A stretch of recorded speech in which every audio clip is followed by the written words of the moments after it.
No, not really. Yeah, no, I didn't really. I mean, the weather was super nice. Like that was the other thing too. I mean, we talked about it earlier with work.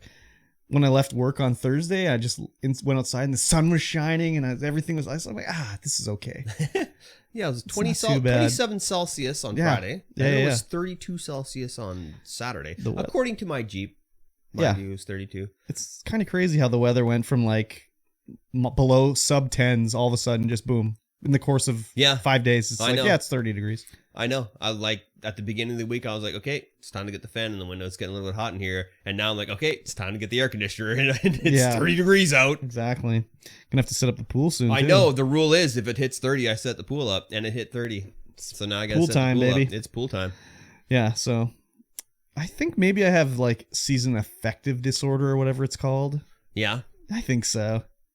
Just like you're only happy in the sunshine. Yeah, just as soon as I went outside, I was like, oh, fucking the day is nice and everything.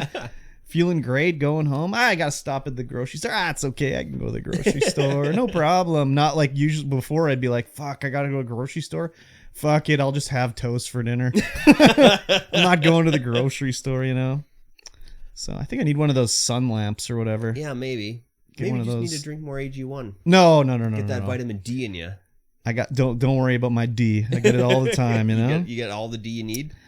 But yeah, just all of a sudden it was just yesterday walking around in the sunshine. Oh yeah, it's a good time. So I think I need to get a fake or maybe move southern hemisphere. Yeah. When it becomes winter here, you know. Maybe get a room that's upstairs.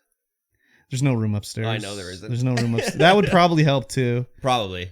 Being confined to the unfinished basement it's never... Well, my bedroom's finished. Your bedroom's finished, but the places that you hang out and do the majority of your work... It's a dungeon. It's a dungeon. We're going to have to do something soon, too, because, like, my roommate's engaged now. Oh, yeah. And then she has a son. He's a cool kid. But it's like, no, it's not that. It's like, where the fuck would he even... Yeah, exactly. Like, there's no room for him, right? So...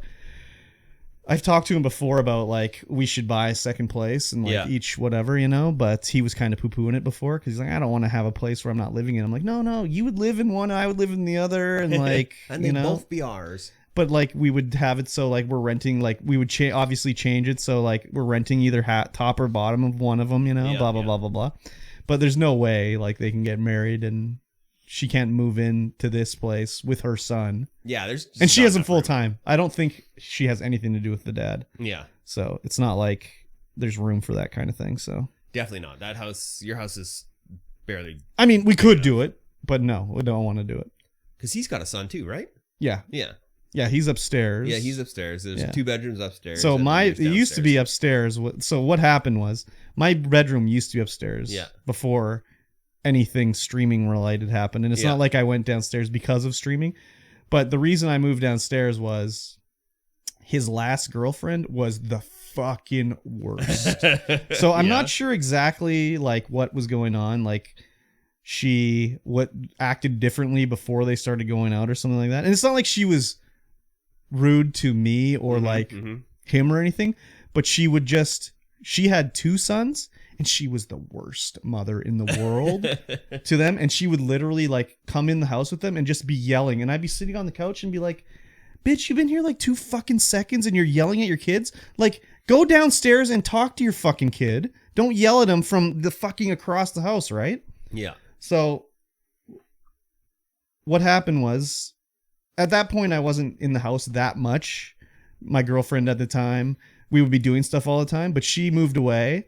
So she wasn't around, and I was like just at the house, and I just hear her yelling, and I just was like, oh my fucking God. So I told him, I'm like, okay, what I would like to do is I'm going to move downstairs. Your son can have this bedroom. And I said, I was like, the reason I'm doing this is because of your girlfriend. Yeah. I cannot handle her yelling at her fucking kids all the time. Like, I don't care that she's around or whatever, but can you just get her to stop?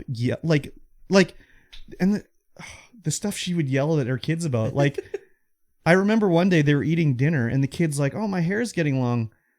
I could use a haircut. And she's like, why didn't you tell me earlier that you need a haircut? I'm like, he's 8 years old. Like, you tell him when it's time to get a fucking haircut.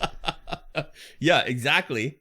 So I'm like, I'm going down there because I cannot handle being around her. Like when she comes over, I want to leave the house. Yeah.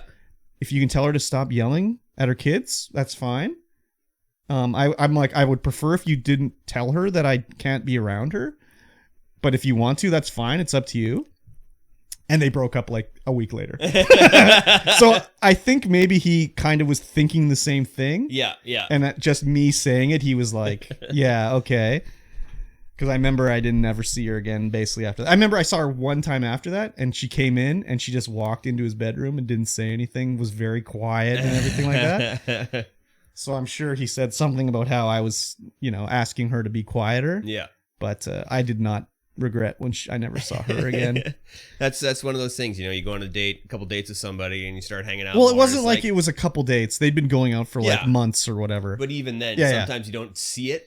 Oh, until no. it happens. You're like, ooh. And maybe it was gradual. Maybe it was just slowly building up and he didn't notice that it was like eventually to this point where it's like, wow, you're a terrible mom. Yeah, the red flag just slowly starts creeping its way up. And then it's like me and after it's saying fully erect and flagging around in your face, you don't notice it. That's totally true because there's been times like that. I don't know if I've said it on the podcast where mutual friends, I'll say something when I came into the group, I was new, so I'm seeing it with fresh eyes, Yeah. So our mutual, I'm not going to say names, but I remember I said one time, they're dating. And they're like, they're not dating. And I'm like, they're not? I'm like, they sure act like they're boyfriend and girlfriend. They're no, they're not dating. They're not dating. I'm like, oh, okay, whatever. And then it's like a couple weeks later, it's like, yeah, they are dating. She was like cheating on her boyfriend with him basically or whatever. And it's like, yeah, I saw that because I was new. Yeah. I got the fresh eyes on it. Whereas you guys have been like sort of blinded to it, Yeah. So that's just the way it goes, The fresh eyes always see that. Oh yeah, for sure, man. If you're on the outside looking in, it's so much easier to see things. If someone said like I'm new and says something, I'm always like, huh, okay, sure, you might be right here, Yeah. Same thing when I first joined my job here. The old owner's son was dating like the manager, and I said something to somebody like, oh, they're together or whatever. And they're like, no, they're not. I'm like, no, they're not. I'm like, you sure? And they're like, oh, they just work together because, like, he's in charge and she's the store manager. Yeah. I was like, okay. I think, nope. And then it's like, no, they are together, obviously. Yeah. It's like, oh, I saw them holding hands. Yeah, no shit. I said that to you. Like, I said that they were together. So it's like, I'm the fresh eyes. Maybe you're just better at picking up social cues from people. No, I wouldn't think so. No, I think it's just like you come in as a new person. I don't think I'm better at picking up social cues. They've just been like that forever. It's like, it's that kind of thing. Too much. Yeah, I don't think I'm that good at picking. Well, I mean, you might be shortchanging yourself in that department. I guess maybe you might be pretty good at picking up social cues from people. No, yeah, maybe. I don't know. Unless it involves me. Then I'm an idiot. You're always an idiot when it comes to yourself. It's like, wow, she being nice to me? That's weird. She was really nice. That's what I always think. Yeah. That was weird. She was really nice to me. And then like a year later, oh! You just wake up in the middle of the night. Oh! Yeah. Damn it! Oh, I'm such an idiot. Yeah, exactly. Anyways, whatever.